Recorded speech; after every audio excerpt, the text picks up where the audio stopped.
Hello, everybody. I'm Phil Brandt, President and CEO of AIM Employers Association, and welcome to This Week at Work. This Week at Work is the only show about the workplace that offers you front row seats and a microphone, featuring experts in human resources and employment law to bring you practical, timely, and accurate insights so you can more effectively lead your organization. It's Thursday, April 11th, episode 274. Today, people don't leave companies, they leave managers, right? You know that when employees feel undervalued or unappreciated, their engagement drops, and that's when the grass starts looking greener at other companies. This underscores the progress that can be made when leadership empowers their people. Today's episode spotlights Ashley Moore, Senior People and Culture Manager at Edpuzzle. She's watched Edpuzzle expand its workforce from 50 to over 250 in just 3 years. Join us as we pick Ashley's brain to learn how her department tackles challenges such as retention, growth, and global alignment through Autonomies of Scale. All this and more on This Week at Work.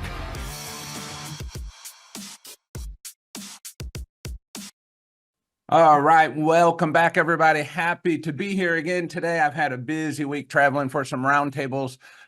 We got Bert Garland back with us as always, and a special guest from Edpuzzle. Ashley, how are you doing this morning? Happy to have you with us. Ashley Moore. Thank you for having me. I'm glad to be here. Thank you. All right, we're going to learn a little bit about Ashley and Edpuzzle and all the things going on and how you already know about their business. But Bert, first, let me ask you, how are you doing today? I'm doing well, Phil. I see you've clearly moved on from March Madness and focusing on Cardinal baseball. You're in Cardinal red today. I am in Cardinal red. I am ready to move off of the basketball brackets and all that, but I do want to get to Filbert's Forum here in a moment, and stay tuned for that, just because there's one last clip I thought that was really funny that producer Nick has made for us, and I want to share that with the group. It's just quite funny, but I'm still not done with hockey yet, because next week we have the Stanley Cup winning coach of the St. Louis Blues, Craig Bure, with us. And he is also going to be our keynote speaker at upcoming leadership conference in May, which is sold out. And I got some questions for him. I've never interviewed an NHL head coach before, so that's super cool. And I want to ask him some really, what I think are interesting questions, bringing the parallel between coaching and leadership. And I think that's going to be an exciting interview. We will dedicate the entire 30 minutes to that next week. I'm really excited about that one, Phil. I love our Blues. They've done a great job, but I for one was really disappointed to see him get fired. Yeah, I was too. And it's nothing against the coach that we have today. Yep. Whatever his name is. But nevertheless, I'm just kidding. The Blues are great members of ours. But I was sad to see him get fired. I mean, it's just kind of end of an era for us a little bit. But let's move off of that topic. And I understand Ashley has a question that she would like to try and stump us with. So Ashley, if we can bring some attention to you and let you fire away with your question, what do you got for us today? Yeah. So as a listener of the show myself, I know you like to try to stump each other. So I thought I'd bring a question for you two, taken straight from our Edpuzzle original library. So let's do it. Nick, if you can put that question up for them. All right. So we got the question up here.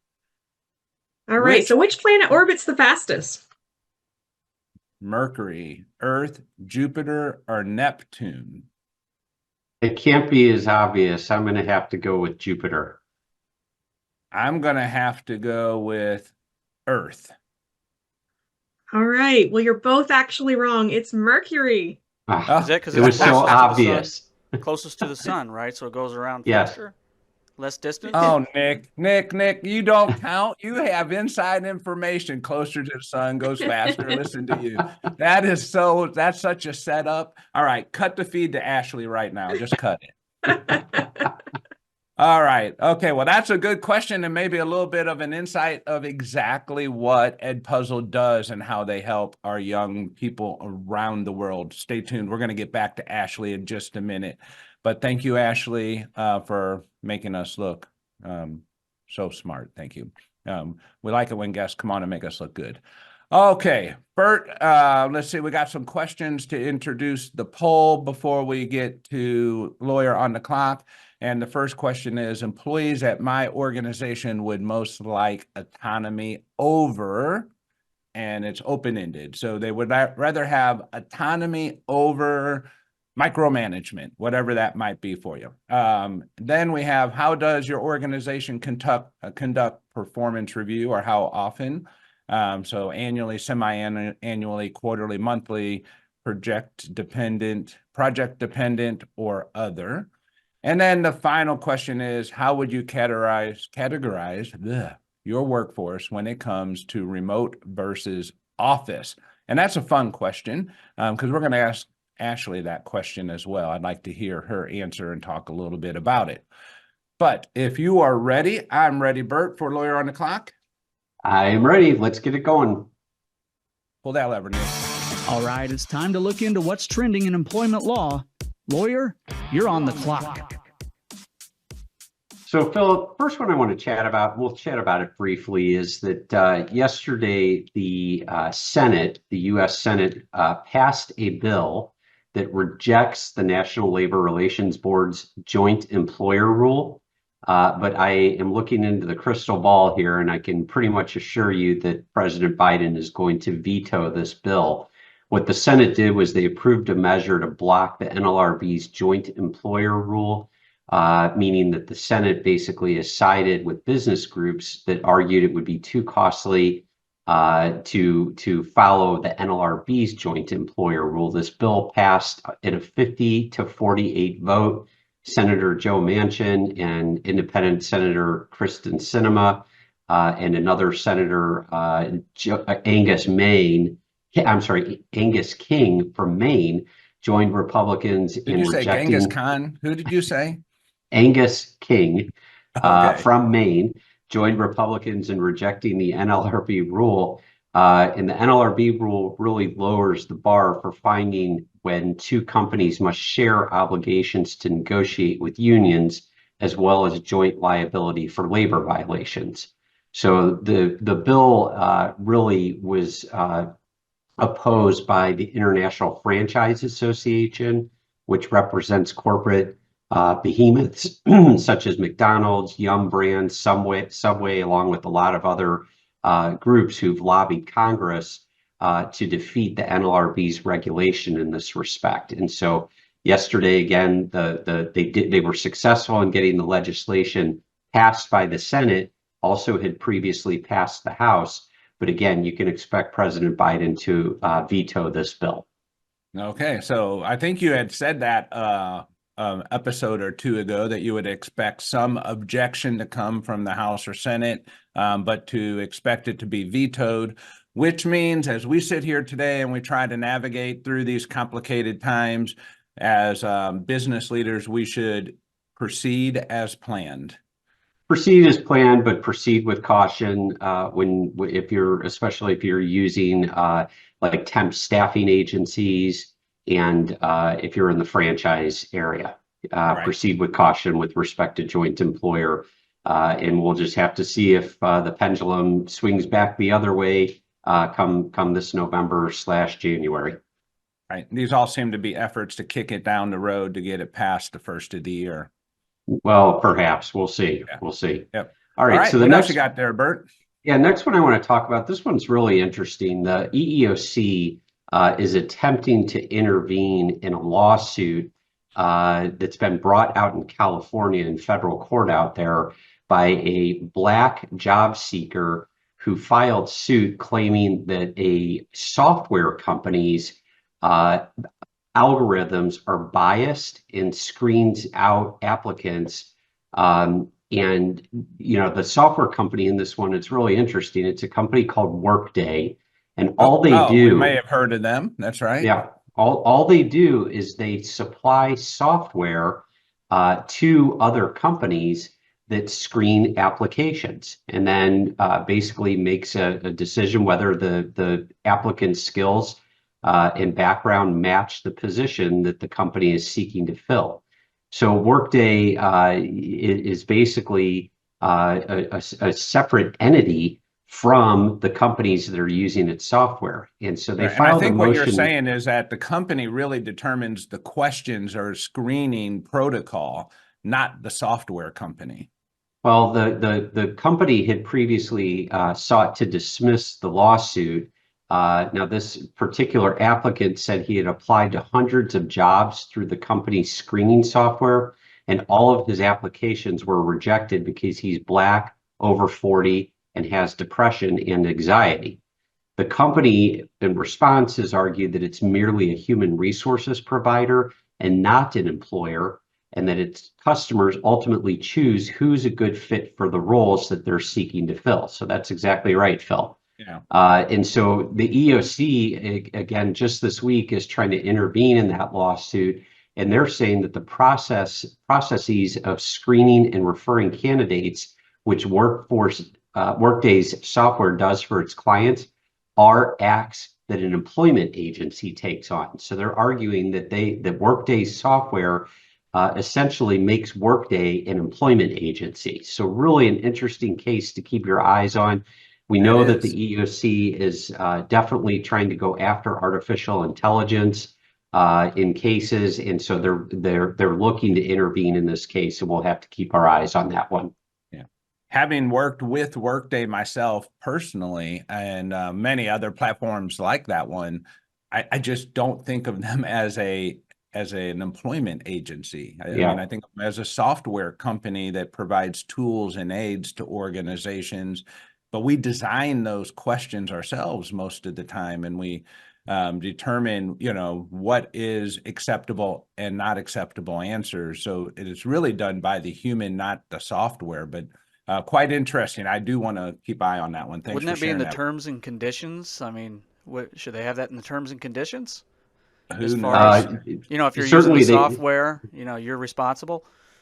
Certainly they should have it in there, but whether that would keep them from being considered an employment agency or not, I don't think that would affect the issue, Nick. But I do think, I don't think the EOC is going to be successful in this effort to hold them accountable as an employment agency. I think they're stretching a little bit because they are trying to find these cases in which to insert themselves. I think they probably picked the wrong case, but we definitely want to keep our eye on it. Very good. Anything else, Bert?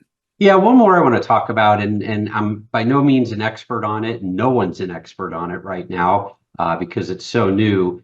But there's a bill being floated. We often talk about things kind of start on the coast, the West Coast, the Republic of California, and maybe up in New York and up east, and then kind of start to spread across the United States. Usually Illinois picks up on things pretty quickly, being the mid-coast.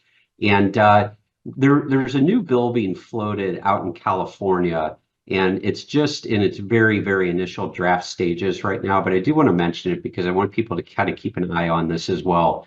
There's a bill out in California that's being called the nation's first, quote unquote, right to disconnect bill. And so last week, the California State Assembly basically referred this bill to the full California State Assembly Committee on Labor and Employment. And basically it would give employees the right to disconnect outside work hours. And so it would require employers to establish employees' non-working hours in writing and then bar them from contacting workers unless they're doing so for a handful of acceptable reasons, like an emergency or a schedule change. So basically what this is going after, Phil, is, kind of our always on mentality that people have these days, where we're constantly checking our cell phones after hours to see if anything's going on at work, if there's anything that we need. What's that, Bert? I was checking my cell phone here. Yeah, exactly, Phil. You deserve the right to disconnect. But I just want to, again, kind of put it out there that in terms, California is really trying to change the go-go mentality to one where individuals have a right to their own time and that their employer cannot interfere with employees' own time. Now, I do have to say that there is a deterrent out there for employers doing this stuff already, and that is, of course, for non-exempt employees. the minimum wage and overtime laws that we have to pay people for performing work. And there are de minimis things out there, such as just simply checking an email does not mean that the employee is actually working. If they do start to respond and it turns substantive, then it needs to be compensable. So there is a deterrent out there already for this. But California's bill goes quite a bit further, and again requires and would require employers to actually establish non-work hours. So we think in terms of the Fair Labor Standards Act right now, where we have to establish what our work hours are. This would actually change that and flip that around and say we also have to establish what non-work hours are, and we cannot interfere with employees during that time. There's going to be a ton of questions about how this law would be implemented. So I do have one question enforced. for you. One question Yeah. for you, Bert, before we move off of that one. Is that bill, do you know, is it only applying to the direct workforce, or is it applying to my non-direct employees, meaning my exempt employees also? Yeah, so that's a big question right now, whether it applies to exempt employees or not, and further refinement of this bill is going to happen before it actually gets passed by the California legislature, if it ever gets passed. But I do want to, again, just mention the fact that this is being debated out in California, and we'll have to see if other states pick up on this type of legislation. All right. Well, we're hearing it first right here from Bert Garland, Ogletree Deacons. All right. Thank you, Bert. That's going to be an interesting one to follow. I know I do not communicate with my employees during off hours, weekends, holidays, very much at all. And just in an effort to maintain that work-life balance for them. They don't feel, or they know they don't have to look at their cell phone to see things from me.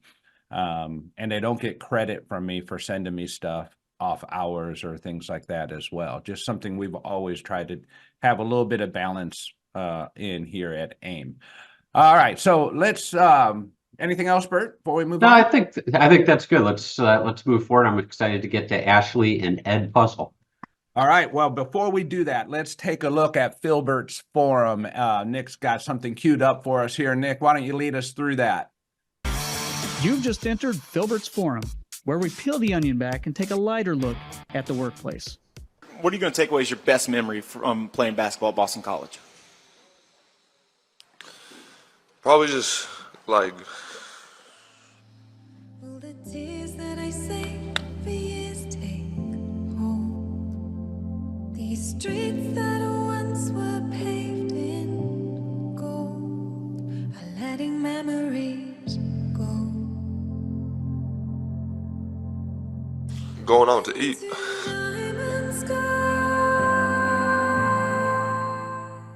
To get to Ashley. She's been sitting here and she's got some really good things to chat with us about. Ashley, thank you very much for joining us. Ashley is a member of AIM through our recent merger with our Florida previous business EAF, and we've gotten to know Ashley and Edpuzzle, and they do some really amazing things. She's a very amazing individual. They use AIM services already for many things, are getting the advantage of the merger just as we kind of envisioned it. But Ashley, first, tell us a little bit about yourself, your role, and Edpuzzle, this company that we probably are aware of, but we don't know. Yeah. Well, I'm thrilled to be here representing Edpuzzle today. I'm the Senior People and Culture Manager for Edpuzzle. I support the United States team. And for those who might not be familiar with Edpuzzle, we're a platform revolutionizing the way educators engage their students through video lessons. So our journey has been one of innovation and dedication to improving education worldwide. Our story began with a simple idea, just to harness the power of technology to make teaching more interactive and engaging. At our core, we're actually built by educators to support educators. Nearly a third of our employees are previous teachers. Edpuzzle was founded back in 2013 by a group of 4 friends from Barcelona who wanted to create an engaging and easy to use video learning platform that was easily accessible to students and teachers. And so As you know, videos are a powerful resource, but it can also be challenging to hold students accountable for something that you can't track. And that's why Edpuzzle was created. Our CEO was once a teacher with the same problem. And so since then, Edpuzzle has grown exponentially, reaching millions of students and educators around the globe. We're in 80% of the US schools and average 9 to 10 million users a month. All right, so 80% of the US schools, let's at least just focus on the US today. I get it, you're a global organization. I looked at your job openings today to understand where they're at. But before we get into that, the first thing I noticed was remote, remote, remote. Tell me about your workforce. Why am I seeing so much remote job postings? Yeah, so Edpuzzle is actually a 100% remote company. We do have an office in Barcelona, Spain, where individuals over there can go to the office and work from it should they choose. And we have an office in San Francisco, California. But here in the US, we're all fully remote in 4 different time zones throughout the country. All right. So for our listeners, this is the first person we've had on the program that has a fully remote work staff. All of 250 employees around the world are remote. That brings up a lot of questions. I'm inviting our listeners to join the chat and ask questions. Let me ask you, the first question is, tell me about your culture. Everyone's remote. I assume the culture is going to be what? How would you describe it? Great question. So culture is very important for us here at Edpuzzle, and being remote, it's important that we take initiative to be getting together on a regular basis. So every month we have an employee activity to just hop on, have fun with each other, connect, catch up, because you don't always get to see people outside of your department. And so it's nice to see other faces that you don't get to chat with on a regular basis. And in addition to that, we make sure we're having regular team meetings and one-on-ones. Those are crucial to our culture as well. Just staying in tune with our employees and what they're going through and what they're experiencing. So as we're talking about remote and culture, Nick, can you pull up the graph I'm seeing, or maybe you're showing that? This is from our survey question that we just asked.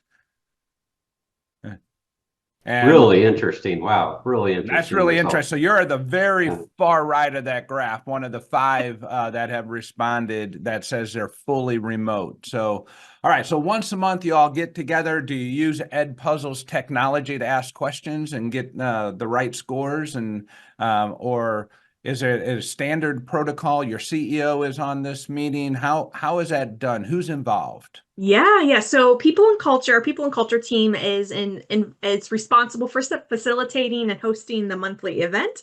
We have Okay. used our own Edpuzzle platform in the past. We use it a lot when it comes to sharing video communications and trainings for our employees. But we also use a lot of other platforms. Slack is a big one. We Slack Yeah. each other on a regular basis, and we keep it light. We like to use a lot of GIFs and emojis because we like to have fun. It's nice to have that brain break from work. And are you employing mostly programmers? What's the standard, what's the majority of your workforce look like? Here in the United States, our 2 largest departments are our curriculum team. They are part of the content division that develops our Edpuzzle original videos that our educators can take right off the shelf and assign to their students. We also have sales team here in the US partnering with different schools. So those are our 2 large departments, in addition to we have marketing, of course, people and culture, finance is also here in the US as well, and strategy development.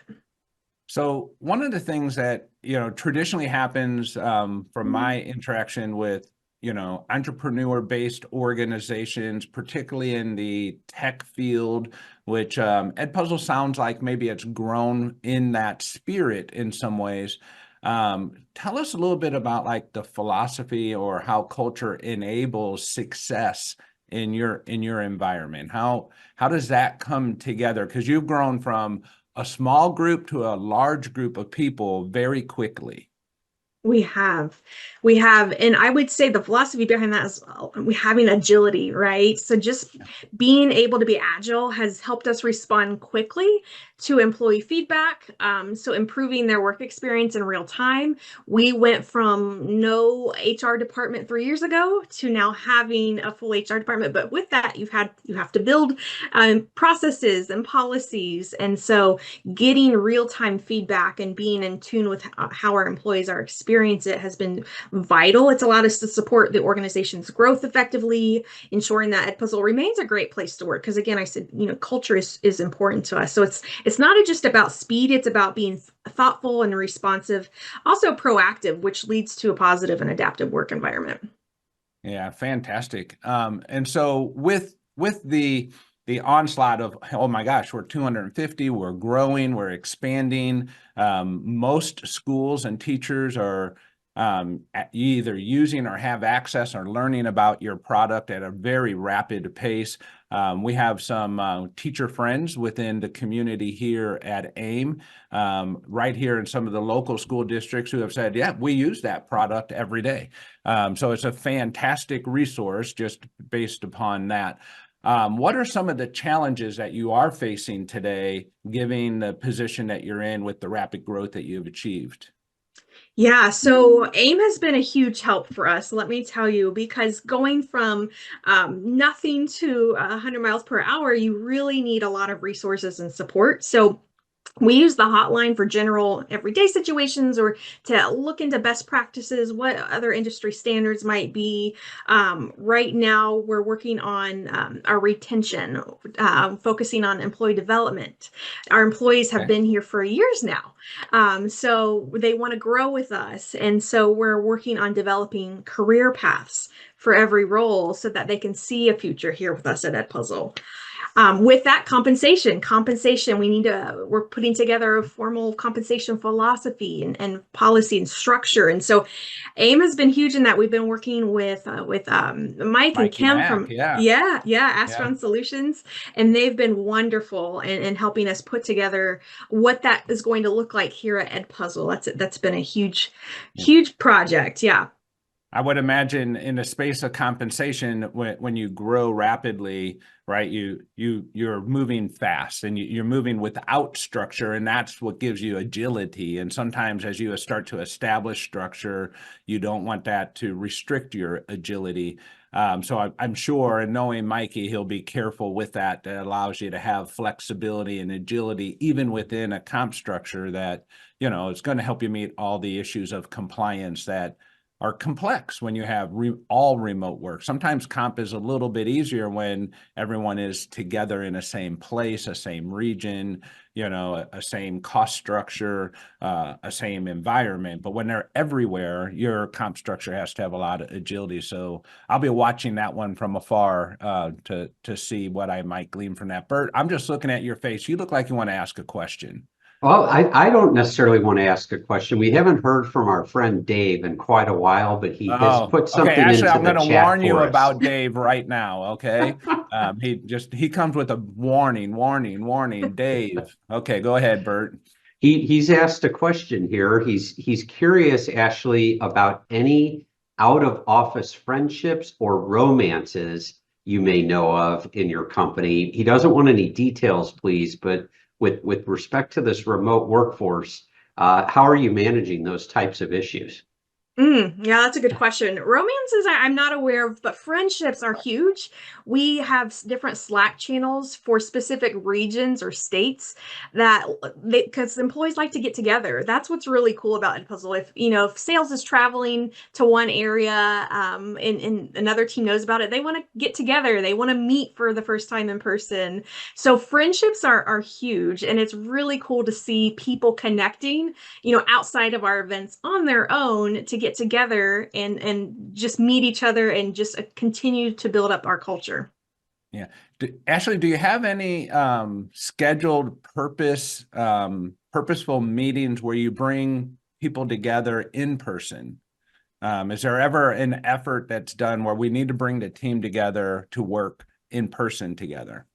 We have at times in the past brought specific teams together to strategize, to also connect and understand each other a little bit better, working styles, because being remote, some things can get lost. It's not the same as being in person. And so coming together in person, you really get to learn who each other are, and their personalities come through, and it just really helps to strengthen the work relationship. So yes, we have done that in the past. All right. Now tell me, how does your company tolerate, handle, policy this issue, right? Because one thing that really frustrates me, and I would not do well in a complete remote workforce. It's just, if I was alone, I would go insane. I need to drive other people crazy anyway. But how do you all handle on camera? Is it required that my camera is on, or can everyone have their camera off? Good question. So initially, it was kind of here and there when I started a few years back. But as we grew, it's become part of the culture that our cameras are on. You don't Okay. have to have your camera on, or if you have to turn it off during the meeting for some reason, that's totally acceptable. But everybody's always on. We like to see each other. That helps us connect. That helps us to be more personable. It just enhances the experience if you can see each other. Yeah. Dave is, just so you know, Dave really is a good guy, although I give you a blinking warning sign when we're going to read any of his questions. He wanted to communicate that he's really asking that question. And I know Dave is a roundtable participant as well, because I think he knows that retention is key when we know we have friends at work. And so I think not the romance side, but the friendship side of this question was really targeted towards that. And Dave, I'm so glad you've learned that. It has only taken us about 10 years to get Dave to understand the importance of friendships at work as it relates to retention. As Dave's preparing for retirement, he's finally got it. All right. Okay, so let's see. Last question here, Ashley. When you're recruiting and you're doing remotely, all your interviews are remote. Tell us a little bit about recruiting with 100% remote workforce.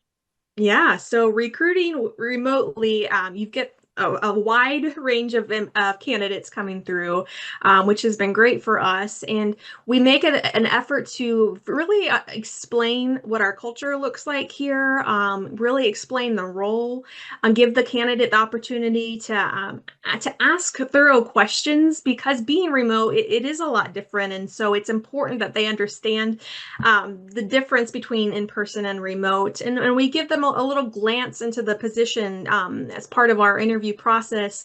We go through an exercise that they can see what a day in the life would look like in the role, and kind of go through some tasks, and we can see how they work, and how how their critical thinking skills are, and what they would add to our company.